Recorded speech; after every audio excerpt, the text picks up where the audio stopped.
Shalom. First and foremost, I'd like to give all praises to Yahweh, Bahashem, Yahweh Shai, Bahashem Ha, Rekakwadash, Shema Math. Double honors to the apostles of Great Millstone and the elders. Double honors to my elders as well. Ahar one, Ben Yashala, the Lion's Day account. And salutations to the fellow Akim, our wife and your children that believe in truth and sincerity. It's your brother Athan back to another lesson, and Yahweh Tazah is edified. As you can see, it's a news article, and it reads the title, What the Saudi-Iran deal means for the Middle East. All right, it's going into the Saudi Arabia and Iran, pretty much their relationship through the course of the years, how you had the Sunni Muslims fighting against the Shiite Muslims, all right, fighting over there in the Middle East. They pretty much making amends, and that's ultimately, they making amends, and they ultimately go come and fight Esau, brokered by China. The agreement between the two regional rivals reflects shifting economic and ideological alignments. Con. All right, and that's just prophecy. It's just lining up with the scriptures. And brokered by China. China playing that EU part of the system. That new system that the Lord is lifting up.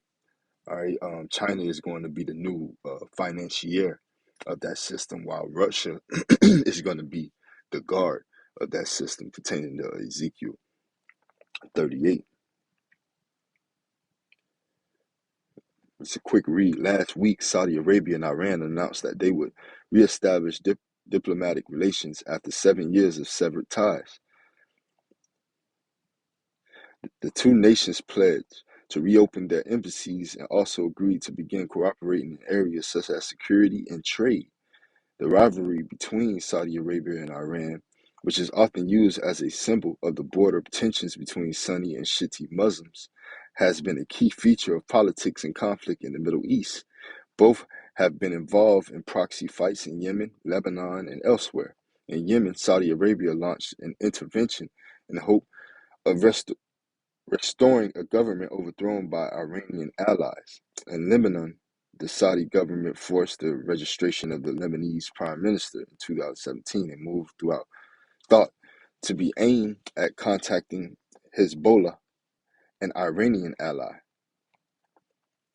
Right, I believe Hezbollah was like a form of ISIS type ordeal. Almost as significant as the agreement itself is that it was brokered by China, right, the financiers, which has sought to expand its influence in the region. Right. To discuss what this deal could mean, I spoke by phone with Gregory Gauss, an expert on the Middle East at the professor, right, a so-called expert, but all you got to do is listen to the prophets on down, man, right? The true prophets on down.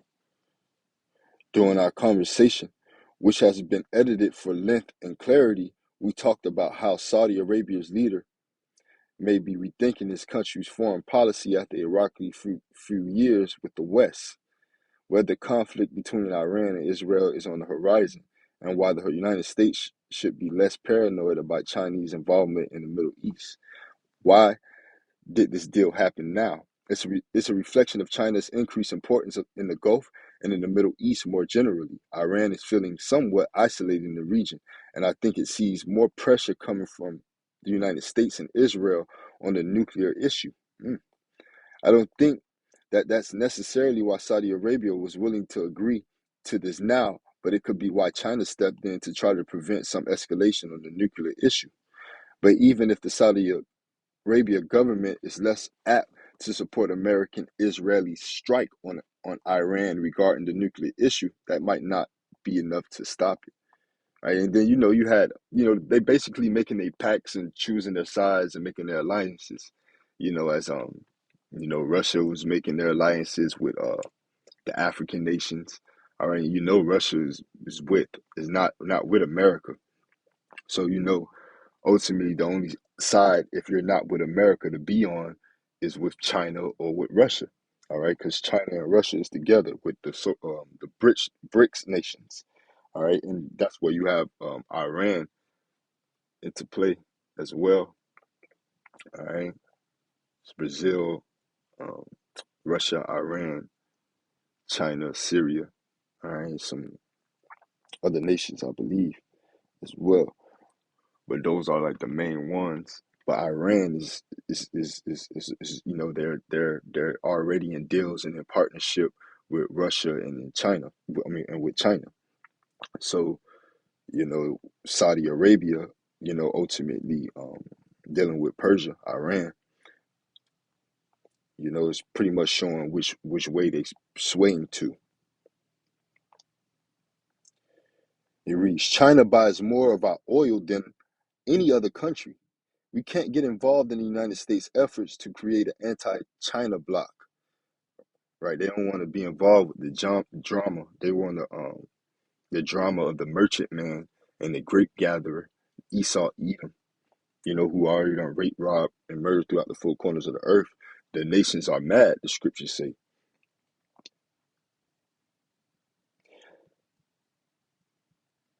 They don't want a China bloc. They don't want to get involved with they want to deal with who they want to deal with. They're done with America. We want to work with you, but we can't isolate China. And so I think the importance of the relationship with China and the desire not to alienate China diplomatically probably has something to do with it. Of course, Saudi Arabia has been talking to Iran through Iraq for a year or more.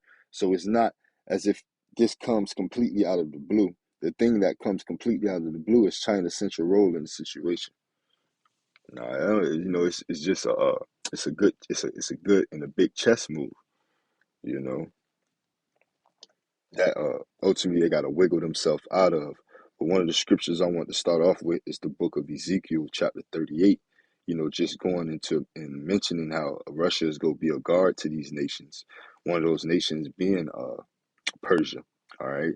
And this is Ezekiel 38 and verse 1. And the word of the Lord came unto me, saying, Son of man, set thy face against Gog, the land of Magog, the chief prince of Meshach and Tubal, and prophesy against him. Right. And we prophesy against Russia, telling them that the Lord is against them too. Whether you Russian Caucasian, French Caucasian, or British Caucasian, or consider yourself to be American Caucasian, all right, or fake Jew, you are Edomite according to the fake. You're Edomite according to the scriptures. All right, you know. So Russia, ultimately the Lord is against Russia, but the Lord is with them to an extent as far as being a bear, being enough, and being prepared to gird up against America, Babylon the Great. Verse 3, and say, Thus saith the Lord, Yahweh Bashem Yahushua, Behold, I am against thee, O Gog, the chief prince of Meshach and Tubal, and I will turn thee back and put hooks into thy jaws, and I will bring thee forth, and all thy army, horses and horsemen, right? Because you had a time where you had Putin, they were playing games. He wanted to escalate, to de-escalate war.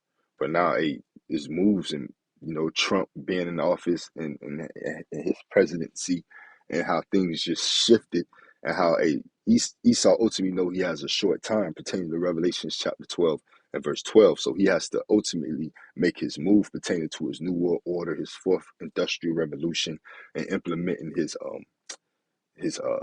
CHIP and the MOTB. But simultaneously, the Lord is setting up his adversary, which is the heathen nations that's getting ready to buck up against him, his allies. I mean, his not his allies, but his allies is even going to buck up against him as well. That being said, this is Ezekiel 38 and 4, and I will turn thee back and put hooks into thy jaws, and will bring thee forth, and all thy army, horses and horsemen, all of them clothed with all sorts of armor, even a great company with bucklers and shields, all of them handling swords, right? Because it's time for war. You know, Persia, right? Persia, which is an ancient term for Iran. All right, Iran ultimately means Persia in their language today. Ethiopia and Libya, right? African nations, Hamite nations, with them, all of them with shield and helmet, right? Just how we have stated, as far as Russia is going to be a guard unto these heathen nations, All right, how they had made alliances and pacts with the certain African countries. All right, and you have here in verse 5, it's stating Persia being Iran, and you know Iran is what they are persuading Saudi Arabia, their long time enemy, into making amends and joining the fight.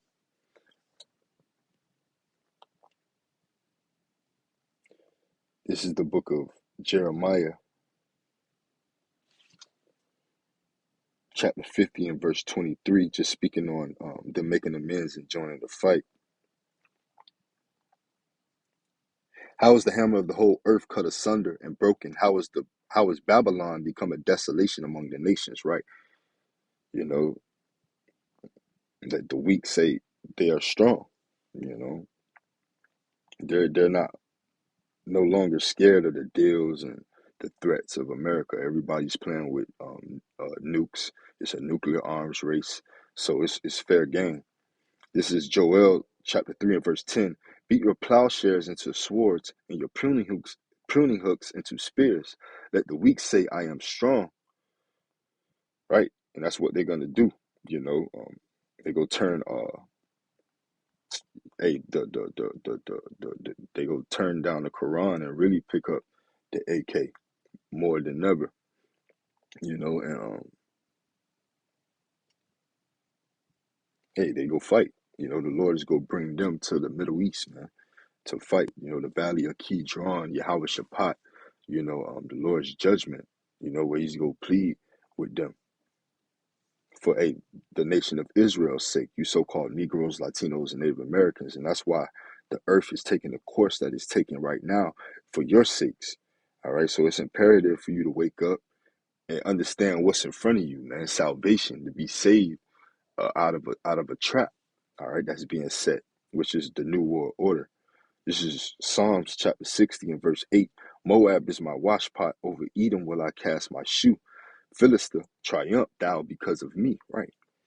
You know, the Lord ain't dealing with Moab, he ain't dealing with Edom. And Philistia, you triumph thou because of him.